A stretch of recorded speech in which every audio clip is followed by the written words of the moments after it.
හොඳයි අපි ඔබ මුණ ගැහෙනවා සියත පිළිසඳර සමගින් අද දවසේ අපි ආරාධනා කළා පවතින තත්ත්වයන් කීපයක් පිළිබඳව තියෙන තත්ත්වයන් පැහැදිලි කරගන්නට කාරණා කීපයක් පැහැදිලි කරගන්නට සමගි ඒකාබද්ධ වෘත්තීය සමිති බලවේගයේ මාධ්‍ය ප්‍රකාශක සහ කැඳවුම්කරු ආනන්ද පාලිත මහත්මයාට අයබෝවන්. පාලිත මහත්මයා දැන් අද දවසේ පුවත්පත්වල බැලුවත් ඔබත් එක්ක කතා බහ කරන්න අපිට කාරණා බොහොමයක් තියෙනවා. දැන් විශේෂයෙන්ම ඒකාබද්ධ වෘත්තීය සමිති බලවේගයේ සමගි ඒකාබද්ධ වෘත්තීය බලවේගයේ ප්‍රධානියෙක් විදිහට කැඳවුම්කරු විදිහට මාධ්‍ය ප්‍රකාශකවරයා විදිහට දැන් ඉන්ධන ගැන කතා කරන්න ඕන, අපි ගෑස් ගැන කතා බහ කරන්න ඕන, විශේෂයෙන්ම හාල් පිළිබඳව කතා බහ කරන්න ඕන. මම හාල් වලින් පටන් ගත්තොත් හොඳයි කියලා හිතෙනවා. අද දවසේ ලංකාදීප පුවත්පතේ සරදම් අද දවසේ තවත් පුවත්පතක තිබුණා මම දැක්කා මේ හාල් සම්බන්ධයෙන් විශේෂයෙන්ම කාටුන් එකක් ඉදිරිපත් කරලා මේ ලංකාවේ හාල්වල මිල ගණන් පිළිබඳව කරන ප්‍රකාශයක් එක්ක විශේෂයෙන්ම දැන් ආණ්ඩුවෙන් එහෙම නැත්නම් රාජ්‍යයක් විසින් පාලන මිලක් ඉදිරිපත් කරලා තිබුණත් ඊට වඩා අඩුවෙන් අනිත් තැන් වලින් ගන්න පුළුවන් කියන කාරණාවත් එක්ක සම්බන්ධ කරලා මොකක්ද දැන් මේ තියෙන තත්වය? දැන් හොඳම ප්‍රශ්නයක දැන් අපේ රට ප්‍රධාන ආහාරය බත් කියන්නේ හාල් තමයි උනේ. එතකොට මීට ඉස්සෙල්ලා හෙක්ටර් ගොවික පරිශ්‍රණයිත නිරීක්ෂණය කළ සම්පූර්ණ දත්තයන් එක්ක සමස්ත මිල එක්ක මිල දෙනවා රජයට. වෙළඳ පොලේ අන්තිම අඩු මිල තමයි රජයෙන් තීරණය කරන්නේ. දැන් මේ தත්ත්වය මොකක්ද? දැන් හාලින් ස්වයං පෝෂිත කරේ කවුද? ගොවියා. ගොවියට කරන්න නොමිලේ පොහොර දුන්නේ කවුද? අපේ බදු මුදල් වලින් රජය. හැබැයි ඔක්කොම දීලා එකපාරට කාබනික කියලා ගෙනල්ලා සමස්ත ගොවි බිම වැටෙනකොට නිෂ්පාදනය වැඩි වුණා. හාලින් ස්වයං පෝෂිත වෙන්න අපේ බදු මිල අපේ වක්‍ර බදු සීනි ඇටේ ඉඳලා ලුණු ඇටේ ඉඳලා සමස්ත බදු ගහලා ඒකෙන් ස්වයං පෝෂිත කරලා ඒක කඩාවට්ටලා දැන් අපි විදේශීයෙන් හාල් ගේන. දැන් තියෙන සොච්චමත් මේ රටේ ඉන්න මහ පරිමාණ හාල් හිමියන්ට මෝල් හිමියන්ට යට කරන. දැන් ඊයේ නිවේදනයත් එක්ක බලන්න. දැන් මේ හාල් පැකට් කරන තොග සුපිරි හාල් මාෆියාවේ අයට යටවීමක්. දැන් කීරිසම්ම 1300 වුණේ මීට සතියකට පල්ලු. ඒ කියන්නේ හාල් මෝල් හිමියාගේ මිල තමයි මේ රජය කියන්නේ. හැබැයි එළියේ මීට අඩුයි. දැන් රජය මොකද්ද කරේ? ජනතාව ගසා කන්න මිලක් දුන්නා. රජය කරන්නේ සාමාන්‍යයෙන් උනේ ගසා කන මිල පාලනය කරන්න රජය උපරිම මිලක් දානවා. ඒ වෙනුවෙන් හාල් වෙළඳ පොළට නිකුත් කරනවා. අවම මේකල. අද මිල වැඩි කරලා රටින් ගේන හාලුත් මිල වැඩි කරලා ජනතාව ගසා පාන් කියා ගන්න ඉන්න බැරි ජනතාවට ආණ්ඩුව තවත් බෝම්බයක් දාලා සමස්ත ජනතාවම ගසා කණ්ඩ ඇරලා තියෙනවා. අද 3 වේලෙන් එක වේලක්වත් බත් කන්න නැහැ කියලා උප්පෙලා තියෙන හේතුව දින 4ක් අපේ ගොවියෙක් කහට බීලා දැඩි අමාරු බැරිතන අන්තිමට එල්ලිලා මල. ඒ තත්ත්වෙට වවුනියා වෙලා තියෙන සමස්ත රටම අගාධයට දාලා මේක රජයක් කියන්න එපා. දේශපාලන නෙමෙයි. කාබනික ගෙනාවේ අපි නෙමෙයි. ගෙනාවා නම් ඒක අතිරික්තයට ඒ මදි ප්‍රමාණයට ගෙන්නන්න ඕනේ හාල්. කිව්ව රුපියල් 100ට දෙනා 100 පන්නන්නේ. අද කීයද නම් අද 100 නෙමෙයි ඔක්කොම 180 පන්නලා. ඉතින් මේක ගසා කෑමක්. රජයේ විසින් ජනතාවට ගසා කන්න හාල් මාෆියාවට ඉඩ දීම. ඔබ කියනවා 3 වේලට එක වේලක්වත් සමහරුන්ට බත් කන්න ඉඩක් නැහැ කියලා. වගකීමෙන් කියන්නේ. අද දවසේ දින මින පුවත්පත වාර්තා කරන කාටුනේ ඉදිරිපත් කරන කාටුනේ රටහාල් සුපිරි වෙළඳසල් වලින් දෙනවා කියලා අලුත් වෙළඳ ඇමති කියනවා. හාල් දැන් සුපිරි කෑමක් තමයි.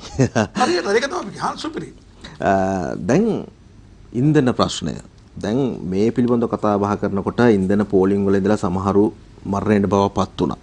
ඒ අතරතුර ඉන්ධන ලබා ගන්න ගිහිල්ලා විවිධ කාලගෝටීන් වලටපත් වෙච්ච අවස්ථාවක් තියෙනවා. අපිට වාර්තා වුණා මේ සමහර ඉන්ධන සැල්වල එහෙම නැත්නම් ඉන්ධන පොම්ප කරන්නට සේවකයන් පවා ලබා ගන්න මේ දවස්වල ඉඩකඩක් නැහැ ප්‍රශ්නයක් තියෙනවා කියලා. මොකද සමහරව එන්නත් බයයි කියලා මේ තියෙන තත්ත්වයත් එක්ක.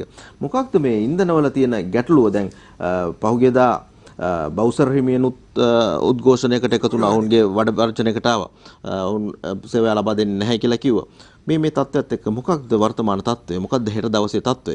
මේ හෙට දවසේ තත්ත්වය සහ අද දවසේ තත්ත්වය පිළිබඳව මම හෙලි කරේ 2021 අගෝස්තු මාසේ.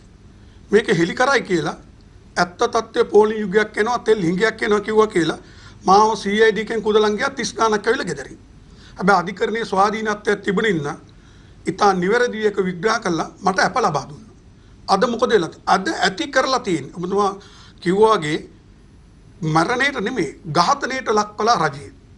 රජයේ තිබුණු ඉන්ධන සීමා කරලා බෙදමින් ජනතා පෝලිමට තල්ලු කරලා දින ගණන් රඳවලා මරණයට පත් වුණා. හෘද රෝග විශේෂඥ මාධ්‍යයට ඇවිල්ලා කිව්වා දැඩි පීඩනේ, නිින්ද නොයාම, ආතතිය, වේගය තුලින් ක්ෂණික මරණ සිදු වෙන්න පුළුවන්. මේ සියලු මරණ ආතතිය සහ වේගයේ කෝපය කියන එකතුවක්. එන ආණ්ඩුව ඝාතනය. කනගාටුව රජයේ මූලික වගකීම අත්‍යවශ්‍ය භාණ්ඩ ලබා දීම.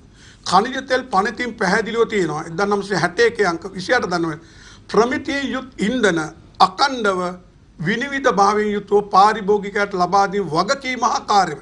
අද ආණ්ඩුව ඉටු නොකරන්නේ ඒකයි. ඊට වැඩිය අද පැහැදිලිව ගසා කනවා. දැන් මොකද්ද අර්බුදය? මේ වෙන විට අද වෙන තත්ත්වය බලන්න. දැන් ඉන්ධන පෝලිං ඇවිල්ලා තියෙනවා. අපි මේක රටට හෙලි කරා. දැන් ගසා කෑමේ සූත්‍රයේ දරුණුවට දැන් කියන ඇති මේ මිනිස්සු හැමදාම ගසා කනවා. මොකද්ද මේ?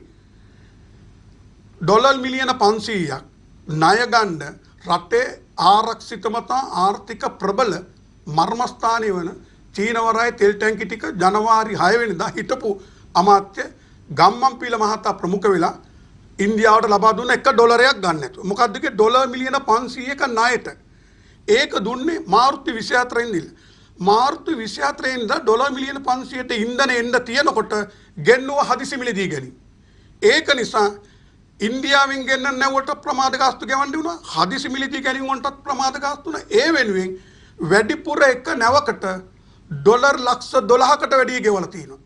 කිරිපිටි ටික, ඖෂධ ටික අපිට ගන්න බැරි තා ගෑස් ටික ගන්න බැරි තත්ත්වය ඇති කරේ මේ පාලකයා. අද තත්ත්වය මොකක්ද? දැනට ඊයේ වෙනකම් බෑපු ඩීසල් නැව දින 31ක් මුහුදේ තියාගත්තා. මේ අලුත්ම සූත්‍රය. දැන් අලුත් ඇමති කියන අපි නොයෙකුත් උපක්‍රම. මොකද්ද උපක්‍රමේ? හදිසි මිලදී ගැනීමකුත් නෙමෙයි.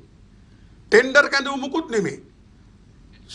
කෙටි කාලීනෙකුත් නෙමෙයි. මේක නැව ඇවිල්ලා මුහුදේ තියන් ඉන්නවා ජාත්‍යන්තර මුහුදේ.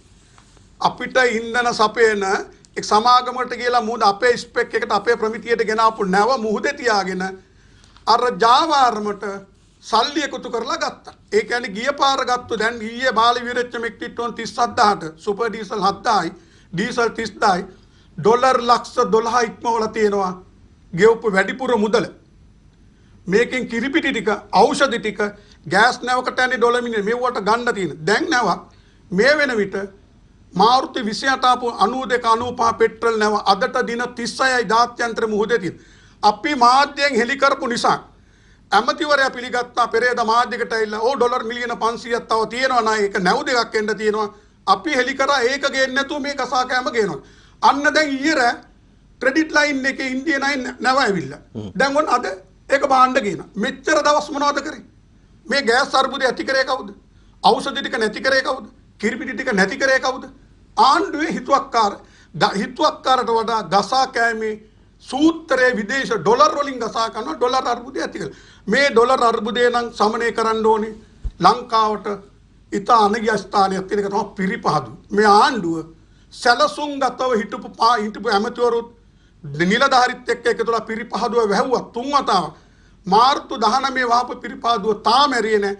පිරිපහදුව ක්‍රියාත්මක කරා නම් පිරිපහදු ඉන්ධන වලට වඩා 120කට වඩා අපිට ඩොලර් ඉතුරු වෙනවා. එහෙනම් කවුද මේ සූත්‍රයෙන් ගසාගන්නේ? ජනතාව ඇයි මැරුණේ? පොලිමේ ඉන්නේ. දරුවෝ කිරිපිටි නැතු ඉන්නේ. ඖෂධ ටික ගන්න බැරුව අසරණ අවුරුදු 75 80 අහිංසක ජේෂ්ඨ පුරවැසියෝ ඖෂධ ළඟ අපේ ෆාමසි ළඟ ඉන්නවා එක මෙට්ෆමින් එක ඉල්ල ගන්න. දවසට 3ක් ගන්න ඕන එක. හෘද රෝගියට පෙති 3ක් ගන්නකොට දවසට 1යි ගන්න. එච්චර අගාධයට දාලා තියෙනවා. කාගෙවක්වත් හිඟන්න ඖෂධ ගන්න ඩොලර් ඕනේ නැහැ. හරි ක්‍රමයට නිවැරදි සැලැස්මක් තියෙන එකට ඒකට පිටින් ගිහිල්ලා මේ හොරපාරේ ඩොලර් ගසා කෑවේ නැත්තම් කාගෙවක්වත් ඩොලර් හිඟා ගන්න ඕනෙත් නැහැ. ගෑස් හිඟයක් එන්නෙත් නැහැ. ඖෂධ හිඟයක් එන්නේ නැහැ. දරුවන්ට කිරිපිටි නැති වෙන්නෙත් නැහැ. එහෙනම් මේක ගසා කෑම. එතකොට ආනන්ද මහත්මයා දැන් පිරිපහදුව ගැන ඔබ කතා කරා. ලංකාවේ මේ වෙනකොට අපිට පිරිපහදුව කරගන්නට ඉඩකඩක් නැද්ද? ඒ සඳහා කොහොමද තියෙන ඉඩකඩ? මේක දැන් වසා දාලාමද තියෙන්නේ? මොකද තත්ත්වය? තා හොඳයි. මේ පිරිපහදුව තුන්වෙනි වතාවට වැස්සෙවි. මේ පිරිපහදුවට ඕන කරන බොරතෙල් ලෝකේ ඕන තරම් තියෙනවා. ආණ්ඩුවට බොරතෙල් ගේන්න සල්ලි නැහැ. හදිසි මිලදී ගෙවන්න සල්ලි නැහැ. හැබැයි පිරිපහදු ඉන්ධන බොරතෙල් බැරලකට වඩා ඩොලර් 20ක් 22ක් වැඩියෙන් ගේන්න සල්ලි තිබුණා. මං හෙලි කරේ ඒකයි. මේ මොහොතේ පුදුම ගසා කියන්නේ. රෂ්‍යාව තානාපති මට්ටමින් අපේ රජයට දැනුම් දුන්නා බොරතෙල් පිරිපහදු තෙල් ගෑස් ඕන එකක් දෙන්නම් අවුරුදු 2කට ණයට 7-5ක පොලියක් නැතුව වෙළඳපොලේ මිල්ට වැඩි 120ක් 30ක් අඩුව. ඒකට මේ මොහොත වෙනතුරු උත්තර නොදී මේ 25 වෙනිදා අප්‍රේල් 25 වෙනිදා සයිබීරියන් ක්‍රූඩ් එක රෂ්‍යාවෙන් ගන්නවා මෙට්‍රික් ටොන් 89000ක්. ලංකාවේ නියෝජිත CU shipping කෙනාර හදිසි මිලදී ගැනීම. දැන් නැව ඇවිල්ලා දිනකට මේගොල්ලන්ගේ අන්ඩර්ග්‍රවුන්ඩ් අපේ ගිවිසුමේ තියෙන ප්‍රමාද ගාස්තුව ඩොලර් ලක්ෂයක් ගෙවන්න ඕනේ. අදට දින 9යි. මේ ක්‍රූඩ් එක කවදාකවත් යොදවලා නැහැ. හරි ඒක පුළුවන් කිව්ව. රෂ්‍යාවෙන් කිව්ව නොමිලේ කියන්නේ අවුරුදු 2කට දෙන්න. පිරිපහදු තෙලුත් දෙන්න. ඉන්ධනයි අපේ බරපතල අර්බුදේ. ඉන්ධන වලට ඩොලර් දුන්නොත් අනිත් කිසි දෙයක් ගේන්න බෑ. ඉන්ධන නැවක් බෑවොත් ගෑස් නැවක් බා ගන්න බෑ. දැවිතෙල් අපිට ගල් අඟුරු ගේන්න බෑ. මේ මුකුත් කරන්න බෑ. නමුත් අවුරුදු 2කට දෙන්නම් කියත් මේ පයින් ගහන්නේ ඇයි? මේ දැන් ගෙනලා තියෙන ගසා කෑම. බරපතල ගසා කෑම. දැන් අපි දිගටම මාධ්‍යයට කිව්වට පස්සේ කොහොමද ඊයරා ඉන්දියන් නැවක් 92 ලංකාවට ආවේ? මේ ගණ්ඩ ගිය දින අදට දින 36ක් වෙන 92 95 විටෝල් සමාගම ගෙන්න හරහා ගෙන්නපු තෙල්ලම ගන්න. අවමය ඉදිරියට ගෙව ඩොලර් ලක්ෂ 16කට වැඩි ගෙවන්නේ. මේවා ගසා කෑම නෙවෙයි. පිරිපහදුව ක්‍රියාත්මක කරාන ජනතාවට අසීමිත සහන ලැබෙන. මේ මොහොතේ ඊයේ ඉඳලා බරපතල අර්බුදයක් තවත්. ඒක තමයි නොරොච්චෝලේ මෙගාවට් 270ක් ක්ෂණිකව නවත්තිනවා. අවමේ දින 7-8ක් යනවා. මේ වෙනකම් පැය 3මාරක් කැපුවා. මේ කැපුවේ පිරිපහදුව වහපු හින්දා. පිරිපහදුවෙන් අපේ සමස්ත බලාගාර වලට විදුලි බලාගාර වලට ඉන්ධන ටික 100%ම දෙන්න පුළුවන්. සමාන. එතකොට දැන් මේ අද පුවත්පත් වාර්තා කරන නොරොච්චෝලේ බිඳ වැටුණත් විදුලිය කැපීම දීර්ඝ නොවේ කියලා කාරණා. මේ බිඳ වැටෙනවා කියලා කියන්නේ මේ තාක්ෂණික ප්‍රශ්නයක් නෙවෙයි තෙල් ප්‍රශ්නයක්ද මොකද්ද? නෑ මේ බිඳ වැටුනේ නොරොච්චෝලේ කියන්නේ මේවා ජර්මන් තාක්ෂණය ඉහළ තාක්ෂණය නෙමෙයි චයිනා. ඒගොල්ලන්ගේ හරි කාලේ අවුරුදු දෙන්න රිපෙයාර් එකට යන්න. මේක එක දිගට දුවලා දීලා හීට් වෙලා ඉංජිනේරුවරු කිව්වා කොයි වෙලාව හරි මේව බිඳ වැටෙනවා. දැන් මේ මහජන උපේතා කොමිසම මේවා අපිට පිළිගන්න බෑ. ඒ තීන්දුව ජනතාවාදීත් නෙවෙයි. උසස් පෙළ තීනෝට පෑ කපන්න නැහැ කියලා දිගටම කැපුවා. විදුලිය කපන්නේ නැත්තම් ඉන්ධන දෙන්න එනවා වැඩිපුර. මේ දෙසේ ඒ කියන්නේ අපේ තියෙන සීළු බලාගාර වලට තාප බලාගාරට සම්පූර්ණ ඉන්ධන දෙන්නේ. මේ මොහොතේ ඩීසල් එහෙම දෙන්න නැහැ. දැවිතෙල් මෙට්‍රික් ටොන් 30000ක් තියෙනවා. දැන්ට 30000 නේ අඩු වෙලා තියෙනවා. මෙහෙම දුන්නා නම් පැයක්වත් මේ දවස්වල කැපෙන්න ඕනේ නැහැ. තාප බලාගාර වලට අවශ්‍ය දැවිතෙල් ටිකයි ඩීසල් ටිකයි දුන්නා නම් එක විනාඩි 10ක් කැපෙන්නේ නැහැ. දැන් කොහොමද කියන්නේ තවත් මෙගාවට් 270ක් නැතුණට කපන්නේ නැහැ. කොහෙද ඩීසල් තියෙන්නේ? එක නැවයි. ඒ නැව දැන් බාලා තියෙනවා දින 30 ගානකට පස්සේ. දැන් තියෙන මෙට්‍රික් ටොන් 30000 ගානයි. දිනකට 6000ක් ඕනේ.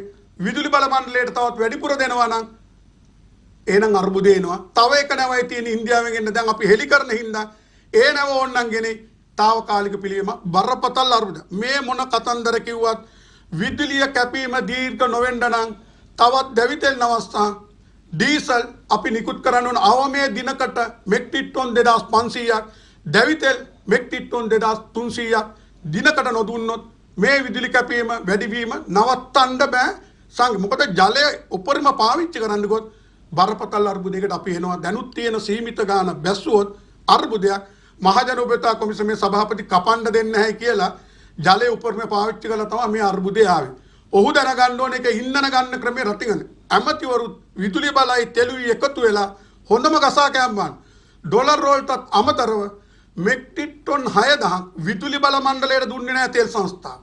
තෙල් සංස්ථාවේ ධනික අලවිය මෙට්‍රික් ටොන් 6000යි මාසයකට 1,80,000යි. එහෙම ගෙන්නන තෙල් සංස්ථාව 6000ක් නොදී ඉන්දිය ඔයිල් සමාගම හරහා ගන්න කියලා 86 කෝටි 23 ලක්ෂයකට වැඩි මුදලක් මේ ඩොල් මෙට්‍රික් ටොන් 6000ට ගෙව. ඒ කියන්නේ 176ට විදුලි බල මණ්ඩලයට දෙන්න තියෙද්දි IOC එකෙන් විදුලි බල මණ්ඩලයට දුන්නේ 290.98ට රුපියල් නොනිත් ගසා කෑව. මෙව හින ගහන අපරාධ. මේ අර්බුද ඇති වුණා නෙමේ ඇති කරා ජනාධිපතිවරයාට පැහැදිලිව පෙන්නවා.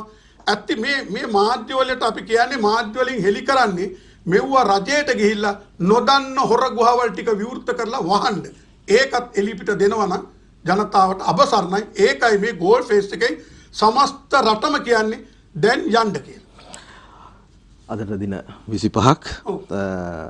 ඒ අර්බුදයට එහෙම නැත්නම් මේ උද්ඝෝෂණයට මේ එකතුවට දැන් මේ කියන කාරණාවන් එක්ක අපිට මේ පුනර්ජනනීය බලශක්තියටයි යන්න ඉඩ කඩක් නැත්තේ. දැන් අපි ලෝකයේ ගත්තොත් එහෙම දකිනවා විශාල ජලාශ වලට උඩින් ඉදි කරලා තියෙනවා මේ සූර්ය පැනල.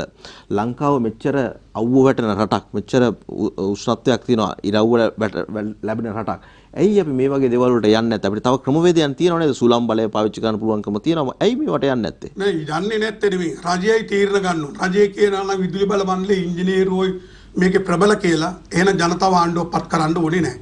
හැබැයි විදුලි බල මණ්ඩලයේ දූෂිත ඔක්කොම ගනුදෙනු ගේන්න ඕනේ නෑ. ගල්ලංගුරු කොමිස් වලට ගේන්න පුළුවන්. ජෙනරේටර් ගෙන්නන්න පුළුවන් වැඩි මිලට. එව්වට ගෙන්නන්න ඉංජිනේරුවෝ හොඳයි. හැබැයි මේ ව්‍යාපෘති ගැන කතා කරේ හොඳම දේ ගල්ලංගුරු නවත්තනවා. හිටපු යහපාලනේ ජනාධිපතිවරයා ගත්තේ වැරදි තීන්දුව, ගෝඨාභය මෙතුමා ගත්තේ පාර්ලිමේන්තුවේ වැරදි තීන්දුව. මේ රටේ සිංහරාජය කපනවා, වනේ කපලා දානවා, වැව් ගොඩ කරනවා, වැව් තාවල් වල හෝටල් ගහනවා. එව්ව කළා පරිසරයයි ස්වභාවයයි වෙනස් කරන තීන්දුව නවත්තන්නේ. ගම් විවුරු හාරලා වැලි අරගෙන ගම් විවුරු ඛාදනයට කරනවා. දේශපාලන බලපෑම. ඒ දූෂණය නවත්තන්නේ නැතුව ගල්ලංගුරු වලින් දූෂණය වෙනවා කියලා නවත්තනවා. අපේ රටේ 112ක් වගේ තියෙන. ඉන්දියාවේ මේනකොට 48කටත් වැඩි කම්මි. එහෙනම් මේ தත්ත්වේ ආණ්ඩුව නැති කරේ. ගල්ලංගුරු සනිකව යන්න තිබුණා. ගිය රජයත් කරේ වැරදි තීන්දුවක්, මේ රජයත් කරේ වැරදි පරිසරය විනාශ කරමින්, ස්වභාවික පරිසරය විනාශ කරමින් මේ දැන් කතා කරන්න ඕනේ අවුරුදු ගණන් තියෙනව නෙමෙයි. ගිය රජයේ කාලේ 1600 ගානකට අනුමැතිය දුන්නා ස්වභාවිකව නිර්මාණය කරන්න. හිරු එළියෙන් සුළං බලෙන් එකක්වත් ක්‍රියාත්මක කරාද? තාමත් නැහැ. හමස් පෙට්ටිය. වැදගත් දේ තියෙන ටික හරියට කළමනාකරණය නොකිරීමයි. දැන් හොඳට මාන්න ගෑස් ටික. දැන් අපි මේ වෙන විට ඩොලර් 5,20,000කට වැඩිය දැන් තියෙන නැව් තුනට අමතරව ඉන්ධන ගේන්න වැඩිපුර වැය කරලා තියෙනවා. දැන් මේ තියෙන බොරතෙල් නැවට විතරක් අපිට ඩොලර් 60 මිලියන 60කට වැඩි යනවා. අවමේ ඩොලර් මිලියන 22 අඩු ගානේ 22ක් විතර වැඩිපුර ගෙවන්න වෙනවා. දැන් කහපාට ගෑස් ලාෆ් කියන එක මිනිස්සුන්ගේ ගෙවල් ගාවට ගෑස් එක තියෙන 3000 ගාණක් ගෙවන ව්‍යාපාරිකයා කියන ණය ලිපි අරින්න දෙන්නේ නැහැ කියලා. රෂ්‍යාව කියනවා අපි අවුරුද්දයකට ණයට දෙන්නම් කියලා. එතකොට රජය මොකද්ද කරන්නේ? ලිට්‍රෝ එක හරහා හිටපු සභාපති කියනවා මාෆියාවක් රජ වෙනවා, 10 දෙනෙක්ට කොමිස් යනවා, උන් හින්දා අඩු කරන්න බෑ, රෂ්‍යාව ගන්න බැරුණා කියලා. ඒකට උත්තර නැතුව ජනාධිපතිවරයා 2185කින් ගෑස් මිල වැඩි කරන්න කියලා කහ ගෑස් ගෙන්නන්නේ. ආණ්ඩුවම කියනවා අපිට දෙන්න පුළුවන් 80%යි කියලා. එතකොට මේ පුරවැසියට මොකද්ද කළේ? ආණ්ඩුව තමන්ගේ වගකීම දිනෙන් දින පැහැර හරිනවා. ඒකයි අපි දිගටම වැඩ වර්ධනය විරෝධතා කරලා ආණ්ඩුව අහන්න නැති ඉන්න මේ 6 වෙනිදා මැයි 6 වෙනිදා සමස්ත වැඩ වර්ධනයක් විතරක් නෙමෙයි ලංකාවේ පළවෙනි වරට බෞද්ධ සිංහල බෞද්ධරේ තියෙන කියන ආගම පෙන්නලා ජාතිය පෙන්නලා බලය ගත්තු ආණ්ඩුව ගෙදර යවන්න ඉවත් වෙන්න කියන එකම හේතුව පඩි වැඩි කරන්නවක් මොකුත් නෙමෙයි ජීවත් වීමේ අයිතිය දීපන් කියලා දෙවුන්දර තුඩිල්ල පේදුරු තුඩට එනකන් උතුර දකුණ නැගෙනහිර සමස්ත රටම හර්තාලයකට එකතු කරනවා. මේ හර්තාලයට 6 වෙනිදා උත්තරේ නොදුන්නත් පස්සේ ජනාධිපතිවරයා ඇතුළු රජය ගෙදර යනතුරු අපි 11 වෙනිදා දැවැන්ත වැඩවර්ධනස්සා හර්තාලය සමස්ත ලාංකික ජනතාව සිංහල ද්‍රවිඩ මුස්ලිම් බෞද්ධ කතෝලික මැලේ මේ සීලු දේ එකතු කරගෙන හින්දු එකතු කරගෙන සමස්ත ලංකාව බේරා ගන්න, ජාතිය බේරා ගන්න, රට බේරා ගන්න ඒ සටන කරන ලංකාවේ පළවෙනි වරට මේ ආර්ථානේ කිසිදු පුජ්‍යලික ඉල්ලීමක් නැහැ. මේ ජනාධිපතිතුරුන්ට යන්න කියන්නේ ගොවියට ජනාධිපතිකම ගන්නද? කුෂිකරණ ඇමතිකම ගන්නද? තෙල් ඇමතිකම ගන්නද? අගමැති වෙන්නද? නැහැ. අපිට ජීවත් වෙන්න ඉඩ දීපන් කියන දේ විතරයි ඉල්ලන්නේ. හැකියාව තියෙද්දි ආණ්ඩුව ගසා කනවා බීරි අලි වගේ අන්ධ බීරි අලි වගේ ඉන්න එක නතර කරන්නයි මේ යන්නේ. හරි අපි කතා කරමු මේ පිළිබඳව. ඒ වගේම තායිලන්තයෙන් ගෑස් ගෙන්නත් ඔන්න අවස්ථාව ලැබිලා තියෙනවා කියලා කියනවා පත්තරවල. මේ සියලු කාරණා කතා බහ කරන සූදානම්. ඒත් එක්කම දැන් ඔබ පුරෝකතන ඉදිරිපත් කරනවා. අපි කැමැති දැනගන්න විරාමෙන් පස්සේ අපිට දැන් තව කොච්චරක්ද තියෙන්නේ ඉන්ධන කියන ප්‍රශ්න පිළිබඳව.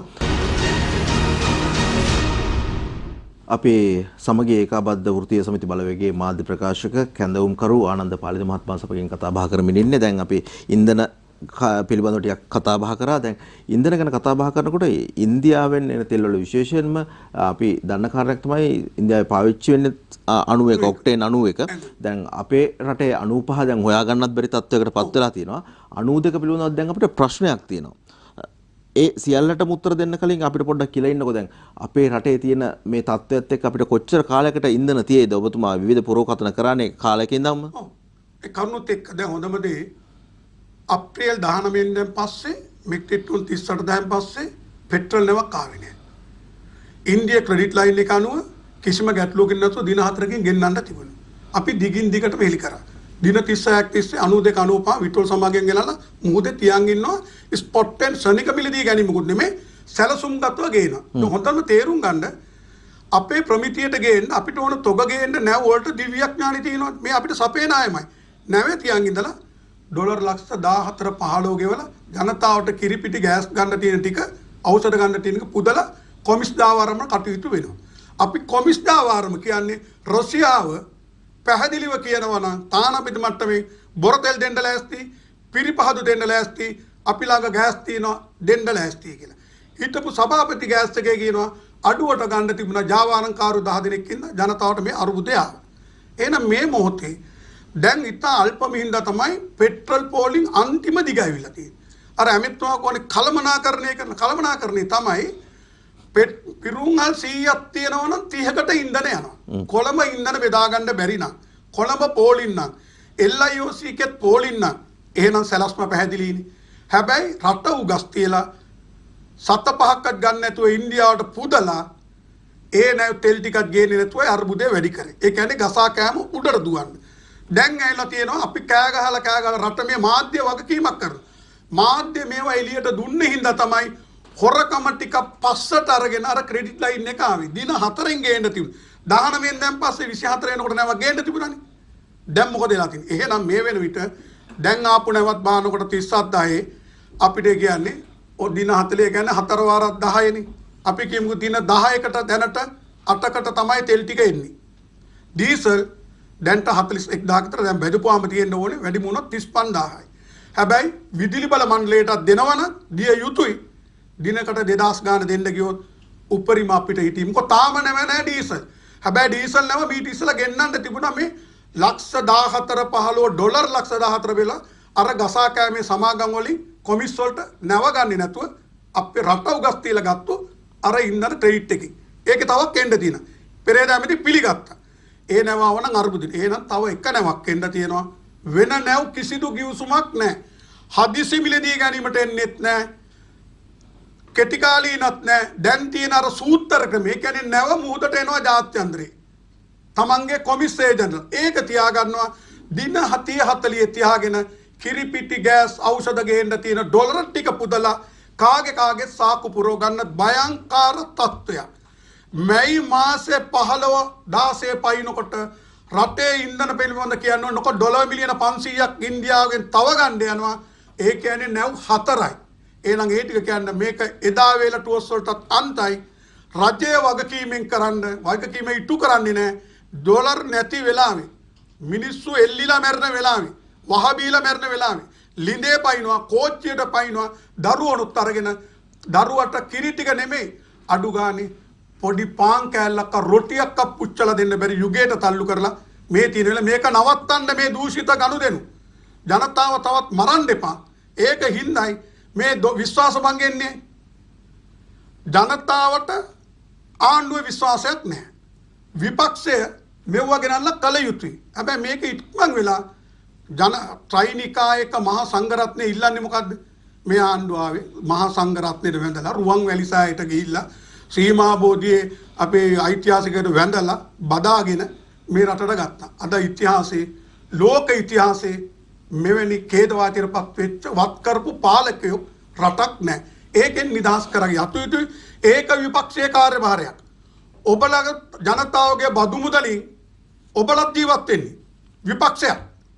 උන්ට අයිතිය තියෙනවා වහාම මේකට මැදිහත් වෙලා ජනතාව බේරගන්න. අපේ බදු මුදල් වලින් අද ජනතාවට බදු ගෙවනවා. ජනතාවට සරණක් නැහැ. එහෙනම් ආණ්ඩුව වගේම විපක්ෂයේ කටයුතු කරේ තවත් ආණ්ඩුවේ ඉන්න අය Tamanට ගෙයක් තොර පවුලක් ලංකාවේ ඉන්නවා කියලා හිතනවා නම් කරුණා කරලා ජනතා හඬට තරුණ හඬට මහා සංඝරත්නය ඇතුළු පූජපක්ෂයේ ඉල්ලීමට කන් දීලා ආණ්ඩුව යවිය යුතුයි. ජනතාවාදීව මේ හොර ජනතාව පීඩාවටපත් කරන පාලකයෝ පන්නලා ජනතාවාදී පාලන ක්‍රමයක් ශනිකව ඇති කළ යුතුයි, ඇති කළ හැකි. පාලිත මහත්මයා දැන් මේ අවසන් විනාඩිය දෙකක පුංචි කාලයක් අපිට තියෙන්නේ. ඒ නිසා දැන් මේ තියෙන තත්ත්වයක් එක්ක දැන් මේ ඔබ කියපු කාරණාත් එක්ක ඉන්ධන ජනතාව නිකන් අරගෙන නැහැ. ගෑස් නිකන් අරගෙන නැහැ. ඔබ කියන වගේ බදුත් ගෙවලා තියෙන්නේ. සල්ලිත් දීලා මේව සියල්ල අරන් තියෙන්නේ. ඇයි අපිට මේ තත්ත්වය මේ විදිහටම පවතින්නේ? ඒ කියන්නේ තවමත් හොරා කරනවද? තවමත් මේ මොහොතේ සිද්ධ වෙනවා. ගෑස් සභාපති කිව්වා ලිඛිතව ජනාධිපතිපත් කරපු සභාපති එක සැරයක් ඉවත් කරලා ආපහු ජනාධිපතිපත් කර සභාපති සර් ජයසිංහ කියනවා ජාවාරම්කරෝ 10 දෙනෙක්ගේ උගුල නිසා රෂ්‍යාවෙන් අඩුවට ගන්නත් බැරි වුණා මේ ගෑස් අර්බුදය ඇති වුණා කියලා. ජනාධිපතිතුමා කාටද වග කියන්න ඕනේ? ජනාධිපති තමන් දාපු සභාපති අර කියන්නේ එතුමා මොකද්ද කරේ? අලුත් තෙල් ඇමති කෙනෙක් දැම්මා. දවස් දෙකෙන් තෙල් මිල වැඩි කෙරුවා. අලුත් ගෑස් බාර ඇමති කෙනෙක් දැම්ම, අලුත් සභාපති කෙනෙක් දැම්ම, දවස් දෙකෙන් ගෑස් මිල වැඩි කරලත් ගෑස් නැහැ. ලාෆ් ගෑස් කියන්නේ රටේ පාරිභෝගිකයට අයිති සිලින්ඩර් සල්ලි දීලා අරන් ඔහුට දෙන්නේ නැහැ. සමාගම කියනවා අපිට ණයවර ලිපි කරන්න විරුද්ධ කරන්න දෙන්නේ නැහැ. මොකද ලිට්‍රෝ සමාගමේ ජාවාරම්කාරයොත් එක්ක මුදල් බෙදා ගන්න ඒගොල්ලන්ට විතර ඊට දීලා තියෙන්නේ. දැන් කියනවා තායිලන්තෙන් ගන්නවා කියලා. මේක විවෘත භාවයක්ද? ඇයි රෂ්‍යාවට කතා නොකරන්නේ? ඇයි රෂ්‍යාව අපි දන්නවා වැඩිම ගෑස් සැපියුම් කරු අඩුවෙන් ගන්න පුළුවන්. ඇයි අපි නොගන්නේ? හොරෙන් ගිහිල්ලා බොරතෙල් ටික තානාපති දෙන්නම් කිව්වම අවුරුද්දකින් ඒක ගන්නේ නැතුව ලංකාවේ නියෝජිතයෙක් දාලා වැඩි මිලකට ගසා කෑමේ සූත්‍රයට 25 වෙනිදා ගෙනල්ලා දිනකට ඩොලර් ලක්ෂය ගන්න ප්‍රමාද ගාස්තු ගෙවන්නම් කියලා තියාගෙන ඉන්න දූෂිත ගනුදෙනු යනවා නම් ඇයි තානාපති එක්ක කතා කරලා රාජ්‍ය තාන්ත්‍රිකව බොරතෙල් ටිකයි පිරිපහදු ටිකයි ගෑස් ටිකයි ගන්න නැති? මේ ටික කෙරුවා නම් මේ රටේ අර්බුදයක් ආණ්ඩුවට එන්නේ නැහැ. උද්ඝෝෂණ එන්නේ නැහැ. ජනතාවගේ බඩු මිල 160ක් අඩු වෙනවා. වගකීමෙන් කියන්නේ අද ඩොලර් එකට රුපියල් 360ක් ගෙවන්න උනේ අපේ වැරද්දෙන්ද? ජනාධිපතිතුමා කියනවා මම කාබනික ගත්තේ වැරදි තීන්දුවක්. මිනිහෙක්ව මරලා සමා වෙන්න කියලා හරියනවද? ගොවියව පාරට දාලා ගොවි උද්ඝෝෂණය කියපුවම හමුදාවට කියලා කුඹුරේ හිටවනවා කියපු පාලකයා දැන් සමාවිලල වැඩක් තියෙනවා. එයාම කියන IMF එකට ගියේ නැහැ කියලා. රුපියල් බිලියන 600ක් ව්‍යාපාරිකයන්ට සහන දීලා 7-5ක් රාජ්‍ය සේවකයෙක් වැඩි කරන්නේ නැතුව, සහන ආධාර වැඩි කරන්නේ නැතුව, බඩු මිල පාලනය කරන්නේ නැතුව ඩොලර් බිලියන 6ක් හිතුවක්කාර පාලනයට පුදලා ඒක ඉවරලා IMF කියලා 360ට ගියා අපිද? ඔබතුමා වැරදි පිළිගන්නවා නම් ඩොලර් එකේ අවපාතයට ගෑස් එකවක්වත් ඉන්ධනවක්වත් හදන්න දෙන්න එපා. ඖෂධ 140කින් ඔබ වැඩි කරන 60ක යහපාලනයේදී ඖෂධ 48ක් 135කින් අඩු කරා සීමාවකින් තොරව පිළිකා රෝගීන්ට අක්ෂිකාච අයට අවශ්‍යයට හෘද රෝගීන්ට ස්ටේට් නොමිලේ දුන්නා. ඔබතුමා එක මතක් කරන්න. ඔබතුමා ජනබලින් ආවනම් ජනතාව ඇතුළු ගෞරවනීය මහා ත්‍රිවිධ අපේ සමස්ත සංඝ රත්නය පූජපක්ෂය කියනවා ගෞරවයෙන් ඉල්ලනවා ඉවත් වෙන්න කියන්නේ අපිට ඇමතිකම් ගන්න මන්ත්‍රීකම් ගන්න ගොවියට වැඩබිමට නෙමෙයි ජීවත් වෙන්න ඇති. ඔබතුමා අසාර්ථකයි. ඔබතුමාට දැන් පාලනය කරන්න බෑ. හාල් මාෆියාව බිඳ ගන්න ඔබතුමාට බැරි වුණා නම් ඒ අර්බුදයෙන් තමයි ඔබතුමා මේ රට වණ කෙරුවේ. කරුණා කරලා ඉවත් වෙන්න. ඕනතරම් මේ රට හැංගීමක් තියෙනවා නම් දූෂණයට තිත තියන්න ඕන නම් ජනතාවාදී වුණ නම් ජාත්‍යන්තර එක්ක නිවැරදිව තමන්ගේ රටේ ගෞරවයත් එක්ක කටයුතු කරන්න ඕන නම් කරන්න පුළුවන්. ඌමනාව තියනවා නම් විනිවිද භාවයේ තියනවා නම් හෘද ශක්තියක් එක්ක වැඩ කරන්න පුළුවන්. මේ හොරුත් එක්ක ඔබතුමාට තවත් බෑ. ඔබතුමත් එක්ක ඉන්න හොරු ඔබතුමාට මේක පාලනය කරන්න බෑ. කරුණා කරලා ඉවත් වෙන්න. බිය වෙන්න එපා. මොකද තමන් වැරදි කරලා නැත්නම් අධිකරණයෙන් හිරේ දායි. මගේ පවුල් පිටින් දායි දේපල පවරාගෙන කියලා ඒව අධිකරණයට බාර දෙන්න කරුණා කරලා ජනතා මතයට හිස නමන්න. හොඳයි. අද දවසේ අපි සමග කතා බහට එකතු වුණේ සමගී ඒකාබද්ධ වෘත්තීය සමිති බලවේගයේ මාධ්‍ය ප්‍රකාශක සහ කැඳවුම්කරු ආනන්ද පාලිත මහත්මයා. ඔබට ස්තුතිවන්ත වෙනවා දවසේ මේ කතා බහට අපිත් සමග සහභාගී වුණාට. බොහොම ස්තුතියි. ඔබතුමාලගේ නාලිකාව අද ප්‍රබල භූමිකාවක් ඉටු කරනවා. මම මේක ඇත්තෙම දේශපාලන පක්ෂ සීමාවෙන් නැතුව මේ වගේ මොහොතක අපි වෘත්තිකයෝ අපිට දේශපාලන අරඹය දේශපාලන අරමුණ කියන්නේ අපිට ජීවත් වීමට අයිති අපේ රටේ. ඒ අයිතිය දෙන්න ඒ මතේ එක පිළකක්වත් ඉන්නේ නැතුව එළියට දාන්න ඉඩ දීම පිළිබඳව ඔබ නාලිකාට බොහොම ස්තුතිවන්ත වෙනවා. බොහොම ස්තුතියි. බොහොම ස්තුතියි. අයබෝවන්. රට වෙනුවෙන් ජනතාව වෙනුවෙන් කවදත් ඉදිරියට එන Voice of Asia මාධ්‍ය ජාලය අද දවසේ ඔබට මේ පිළිසඳර ඉදිරිපත් කරලා අපි සමුගන්න සූදානම් වෙන්නේ. සියත සමගින් දවස් පුරාම රැඳී සිටින්න ඔබට ආරාධනා කරමින් අදට අපි ඔබෙන් සමුගෙන යනවා.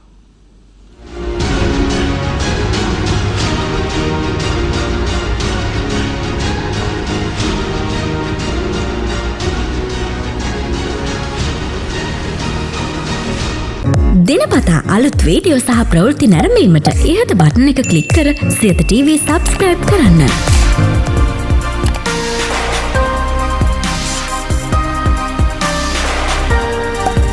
අලුත් වීඩියෝ ගැන මුලින්ම දැනගන්න මෙම සීනුව ක්ලික් කරන්න.